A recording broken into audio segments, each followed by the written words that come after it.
Welcome everyone to Android XR.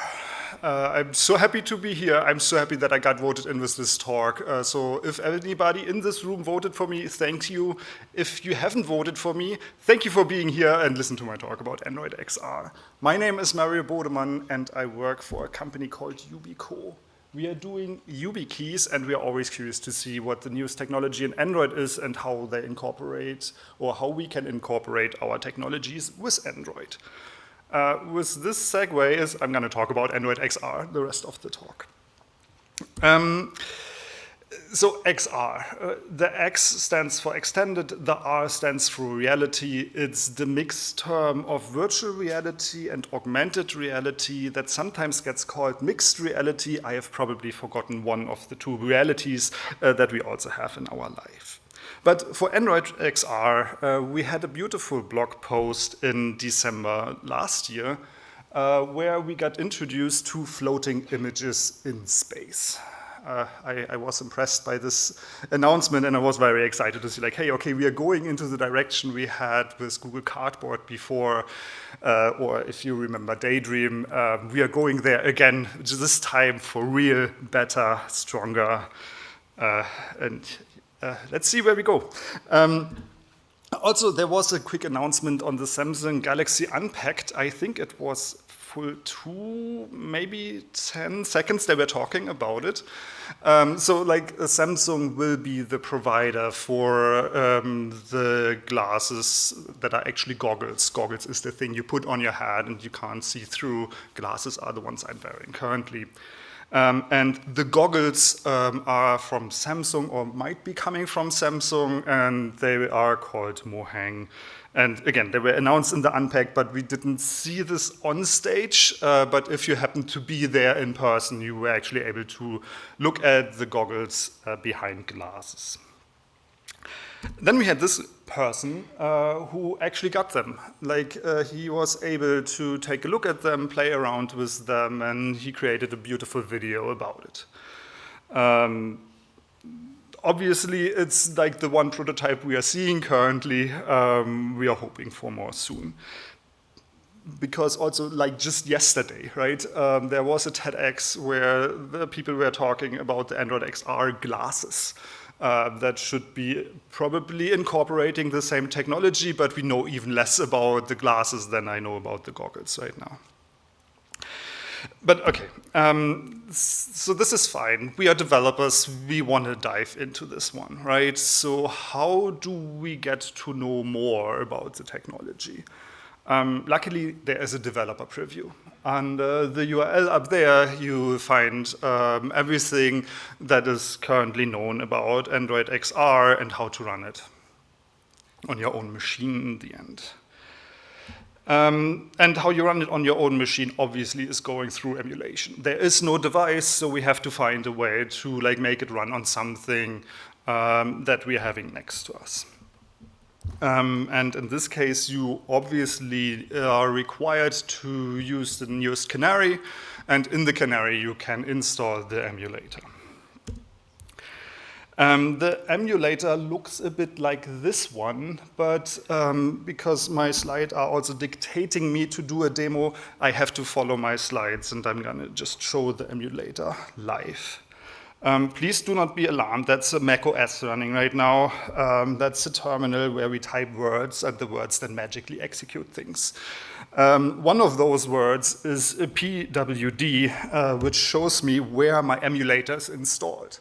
So if you have an Android Studio installed under your library Android SDK emulator folder, you will find the executable for actually running the emulator.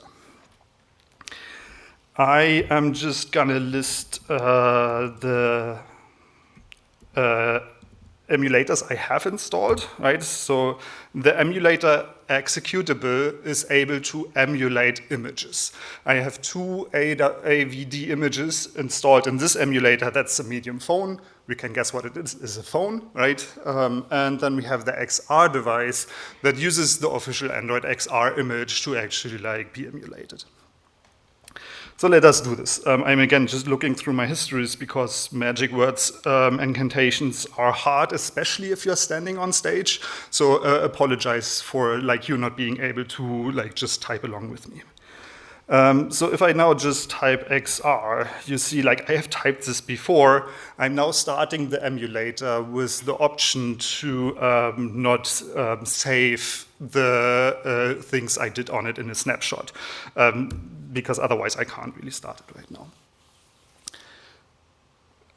You see a lot of text in the background. I can maybe just zoom into a bit, and you see our beautiful word Android.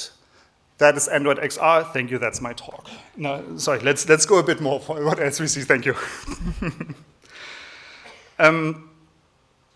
So now we see Android XR running in an emulator on my Mac. If you have used an emulator before, this might look familiar, right? But it also looks different because on the side of the emulator, I'm just hoping you can see my mouse when I shake it a bit, you have over here way more options, right? So let us go through them real quick or not. You can turn it off. You can turn the screen off of the Android emulator, which is great, but you can turn on the volume. Okay, we got this part so far, that's easy. But then you also have the default Android buttons you would see, right? So like you have a back button, you have the home button, and the recents button. So with this one, I go back. Obviously now I'm in my home, and now I'm in virtuality again. That happens when you go back. If you click the home button, you are going either home, or if you are home, you are just seeing the environment. And lastly, we just have the recent screen. So far, so so common, I wanted to say. But then we have also those things down here, right? So if I hover over it, it says input mode, which is like, okay, I can actually interact with this emulator. So let's just open something. So I opened my first Android XR app. Can I get a clap for this one, please? Thank you so much. Okay, so I can use this setting over here to interact with the emulator. That is great. But then there is more, because if I'm using it from my phone, I can only tap on a screen and then things happen. But now, since we are in the extended reality, also my interactions with the device extended. So let's see what happens if I click on this one. Then I can go into the screen of the emulator and just move around a bit. And we see this is simulating me having the XR headset on my head and just moving to the sides, but inside the emulator. Also realizing that moving to the sides with microphones makes my voice cut out. Crazy. But also we can use it to move up and down, right? Just imagine you are growing or sitting down or something. And then we have another button here for the emulator. This one looks a bit like a magnifying glass. I think we can kind of gather where this goes because it's 3 dimensions. I was talking about 2 dimensions already. What would that do? I can zoom in, or actually I'm not zooming in, I'm moving forward the virtual camera as if I'm in the headset and moving towards you or away from you.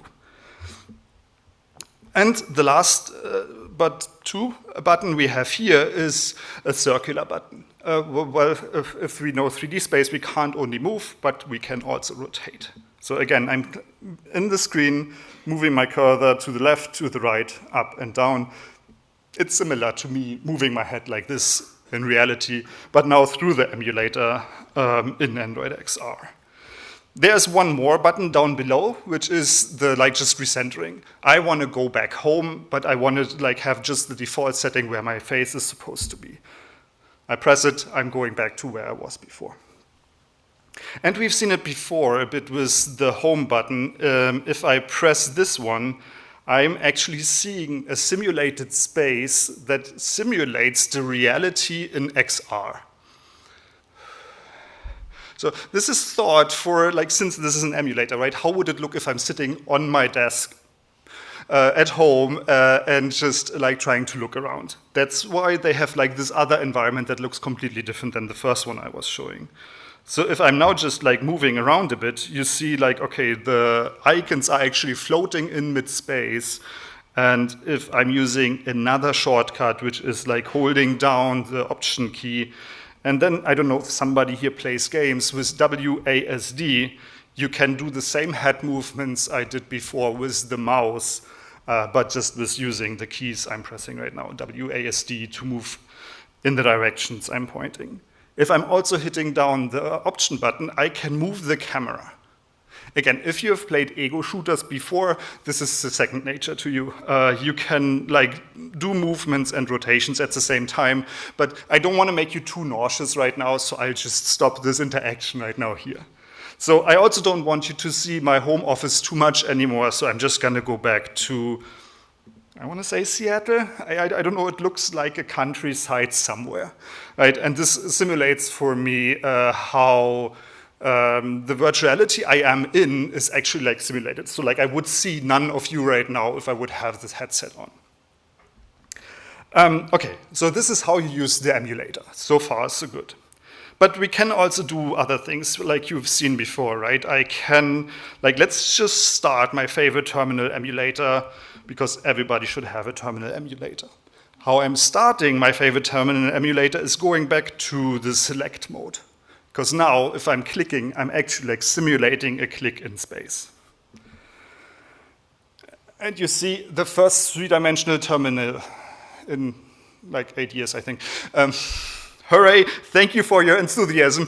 I am so enthusiastic about this one because now I can finally do ls. I can open my favorite editor that is not currently installed. But for you, I can also just go closer and see how things work in detail. And now it's warning me like, oh my God, you are too close to getting away from your environment, so I just ignore this. Except for this one, I'm just gonna go back real quick. I can also open other applications. And for me, this is where the kind of the charm and the use from Android XR comes in, right? So I have now opened Chrome, and Chrome is a bit closer to me than the terminal. But if we are moving the mouse just up here, we are seeing a bit of a halo appearing. And this halo means like, oh, wait, I can now move the window. So I click down again, move it up, and if I move it further up, then you see it's already rotating, right? And I can also like swing it over there. I can now, if I am going to be creative, open another browser, which I just opened, and then I can open another one. So for instance, I can play my favorite DOS games in extended mixed reality. Who wouldn't want to do playing a game that finds out how to determine who is a fascist and who isn't? Like you can see, right? It is a fully fledged Android distribution. I can do new things with it, right? Because like you see how I'm currently orienting the windows. I can also like take a look into my settings and try it again because hooray, live demos. And I can take a look into how the windows would look if I just like put them next to me and surrounding me, right?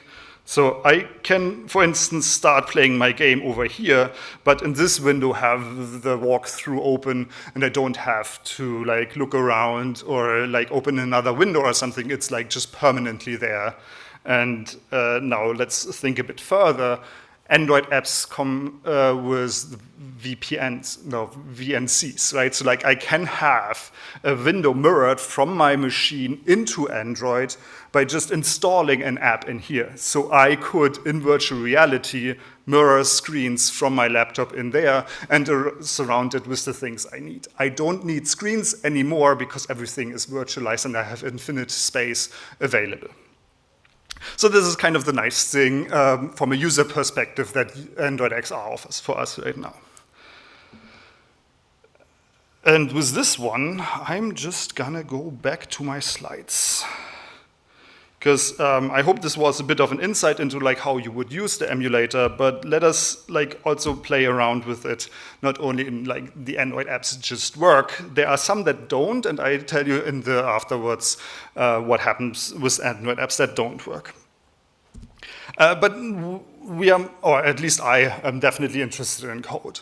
So I thought, what would be a nice demonstration of how an Android app could look in 3D space or in XR space or something.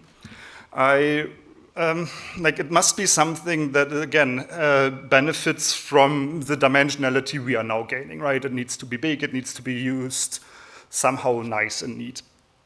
So I thought also, like, hey, what else have I done recently?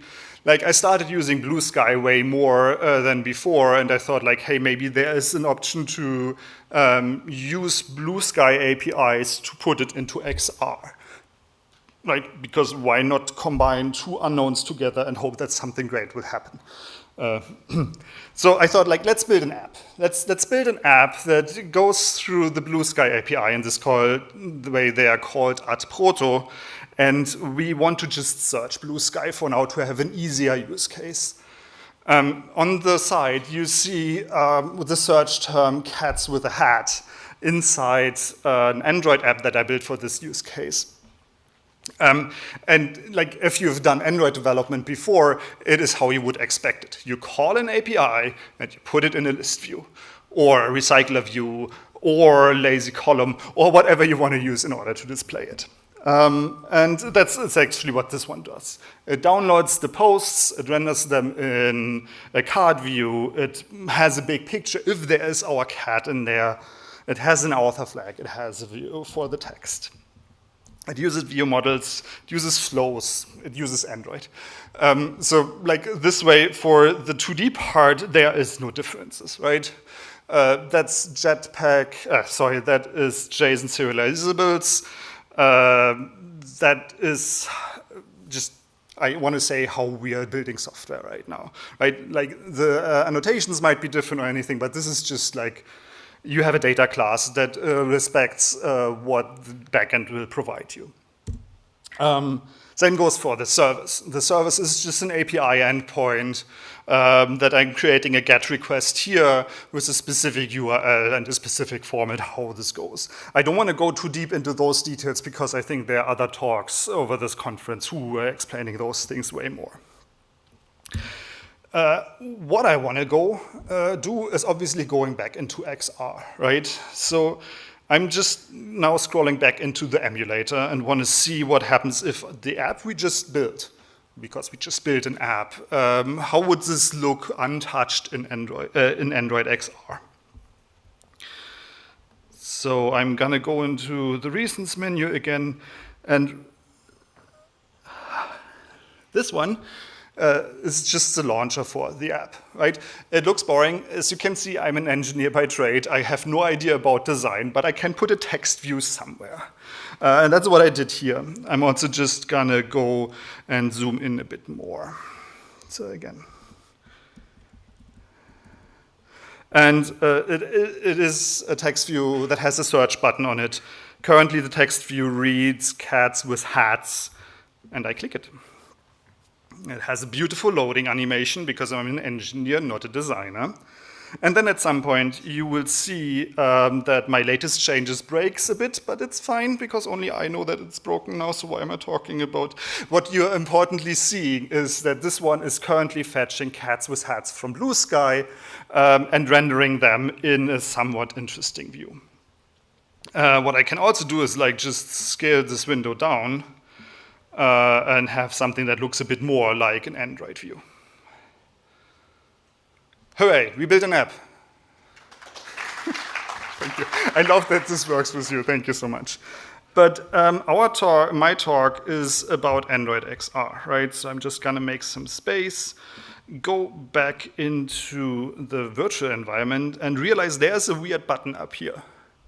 So this button looks like expanding. So let us press it. So let me just go back a bit more because it was too overwhelming. And also I want to just add a bit more, so I'm just clicking search again. And you see, like in my crude rendering of a cylinder, we now have posts in a cylinder and can watch way more cats with hats than before. Your excitement is palpable. Thank you again. Sorry. The question is now, like, how did this work? What did I need to do in order to make this beautiful rendering in 3D happening? Well, not so much, actually.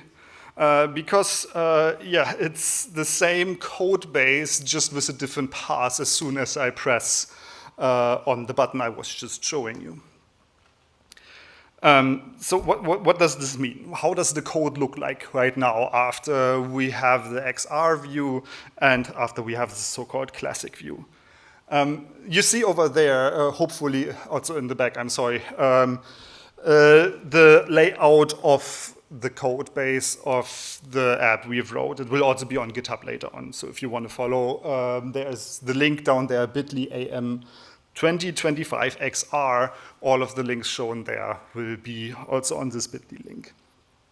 So you will also on this link find the structure of this code, and it looks very similar to how, again, we would expect it. But under the UI package, I have something called Classic, and I have something called XR. And then I have something that is called Shared. I mean, the naming of the packages already implies what can be happening, right? There is a way when a default Android app is running to find out whether this app currently is running in an XR mode or in a classic mode.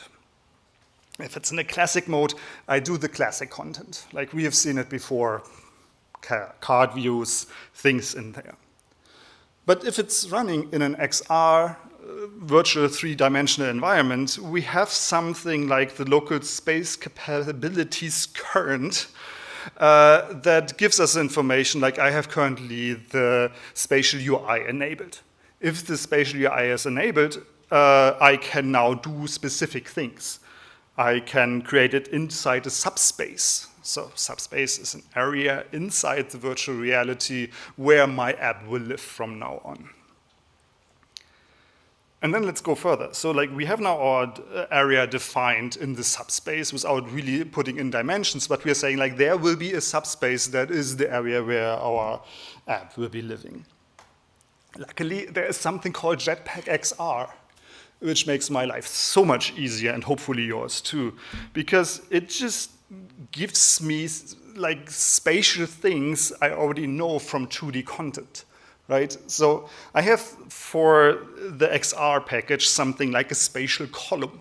Well, that's a column in space, right? Then I have a spatial panel. Well, that's the place where I can put views on, right? And then inside the spatial panel, you see something like a surface. And the surface is what we remember from our normal Jetpack days, where I can just put any views. As soon as I have the spatial panel defined, I could also put a text view in there or an image or something. But in this case, I decided for a surface because I needed a background. If I don't have a background, it's all transparent.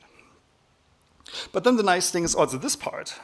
And then inside this surface, inside this spatial panel, inside this spatial column, inside the subspace, I can put normal UIs. So the same view we had before rendering in 2D in our normal space, in our classic space, we can just put in the virtual reality using all of those components listed on space, and I don't need to touch it. And I think that is kind of cool. I don't need to understand how this functionality works because Jetpack XR and Android XR will take care of this one. But what I gain is math. Right? Now that I have this in 3D, and I'm sorry for this one, let's go line by line through this in a second, I can now put things in three-dimensional space, like surrounding the user, not surrounding the user, however we like it. So for instance, this is like code coming directly out of the Sky XR Android app we just wrote. For every post, we are going through this list, right? That's the first line. Then for every item in this list, we determine on which radius, which angle we have based on their index. That's the second line. Now that we have an angle, we can, with basic trigonometry, calculate the x, z coordinates, right? So remember your sine, remember your cosine. It will all come back at some point. But what I also found fascinating is that the documentation is actually recommending us to use normalized sine and normalized cosine. So if you look closely into the third and fourth line, you'll see that I use normalized angles with the angle divided by 360. So this is a speed optimization they are recommending, so that I only put in values between 0 and 1 in the normalized cosine, so that I don't have to recalculate it or whatever magic they have to do in order to make it faster. But once I have the angles, I can do more random things and multiply it by the distance I want to have it from the center point. In this case, is called post radius, and I have my circle. And in order to make a circle, out of a circle, a cylinder, well, we have to add a height, in this case, the the y position to whichever panel we will be rendering next. The y position we just calculate by how many items we already have rendered, and if it's over the maximum one circle has, well, we add a bit to it. In this way, we have our circle we were just seeing. Now that we have the angle, the position, we use just the spatial panel again and say hey, this spatial panel has an offset to the center of my app. We use the x, y, and z coordinates we just calculated, and hopefully the inverse angle, yes, so that it actually faces us, or in this case doesn't face us, and we can just put it into the spatial panel in order to make it appear the way we were just seeing. And that is all the magic. For me as a transition, I only needed to figure out some of the math, and I could be expanding the views into something that is could span the whole area here. And this is only one sample case, right? So we could think of other use cases where we would need more spaces than just all of the blue sky posts we are seeing. But yeah, this also is the main content of my talk. I wanted to bring across that it's actually super simple to start programming Android XR if you have a bit of experience already in classic Android. There are obviously always gotchas, right? You can abuse things, right? As you were seeing before, the environment in the emulator is simulated. Right, so if you're pressing buttons way too often or go way too far down, you will see something like the first image. Or if your math is not mathing, well, then you're seeing the second image. And I was hinting at it before. Again, if you remember Cardboard, if you remember Daydream devices, there was or is in YouTube still a mode that you can say, this video should be shown on my Cardboard. If you're doing this in Android XR, you see the last image. Right? So I was hoping that you see only one image, simulating that this will be portrayed on only one of my eyes. But instead, the connection is not quite here yet, so that it can go from the YouTube Cardboard view onto an Android XR view. But we will get there hopefully soon. But yeah, let me summarize once more. Extended reality stands for XR, or the other way around. You choose. Google has announced that there will be some goggles and some glasses. We don't know yet when, but hopefully soon. But up until then, we have the Android XR emulator. We can install it, we can use it, we can already try out if our ideas we have can be run on it. We have looked at spatial content. We know a bit about Jetpack XR, that math is great and fun, and that the spatial panels and the spatial columns and all of those things are mimicking things we already know from the classic 2D world. Now we are essentially just waiting for the hardware, right? I can't wait to get my hands on it, put it on, and say oh wait, I have now my cat pictures in 3D. I mean, how is this not nice? So therefore, I'm also looking forward for the actual Google I/O that should be next month. Curious what's happening there. Hopefully something, maybe nothing. It's all open, we'll just see. With this one, I'm open for a question, but thank you first for listening to me today.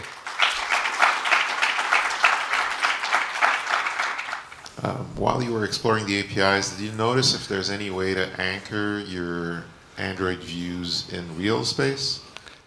Yeah, there is a way to connect the AR, was it the kit? No. There's the AR libraries on Android that are also integrated into XR.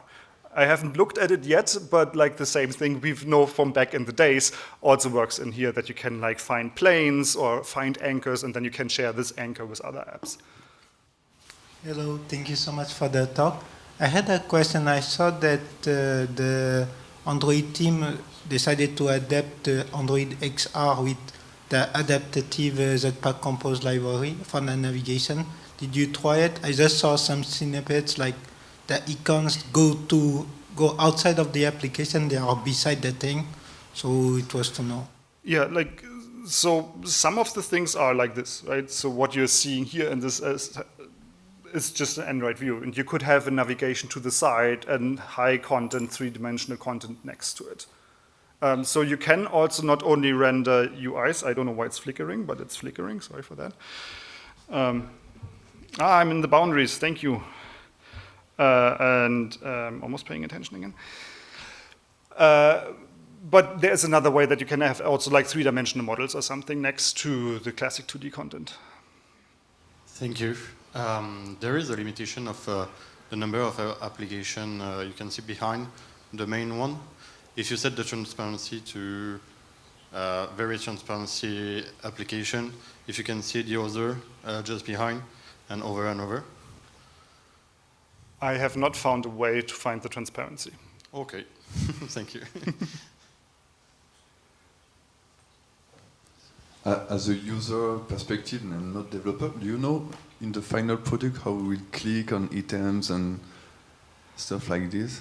So I was mentioning the YouTube video before, and I think to remember that there was a hand gesture in order for clicking. I don't remember the specifics right now, but Okay. there is one. It's not with gazing, if I remember correctly. Like you don't just stare down. Okay, thank you. I'm not sure, like, first of all, thank you for the talk, very interesting. I'm not sure if you already answered this, but are there APIs or stuff that allow you to make like 3D compose or stuff like that? Or, because there's a lot of 2D stuff in the 3D XR world that are happening. And do you know if there's stuff to make actual 3D stuff with APIs like Composer stuff? Yeah, there is a way that you can render a bunny or whatever you can think of three-dimensional in Android XR. It works similar to what I was showing, but uses obviously different APIs. But you will be use GLTF as a file format to render it in there. Yes, it's to continue the previous question, but I think I saw there's a way to integrate OpenGL and Unity with Android XR. Did you look up to it? Yeah, like I didn't look up to it, so question. Like I was also just reading up on the demo page I was talking about before. This is only the Android Jetpack XR SDK I was taking a look at because that's what I'm most familiar with. But also WebXR and Unity, whatever they are calling, probably Unity XR, has an SDK for it. So like if you go to the developer page, you will find the right SDK for you and your use case. And with that, since I don't see any more hands going up, I'm here for the whole conference still. So please feel free to reach me out. You have my contact details now and so forth. Thank you so much for your time.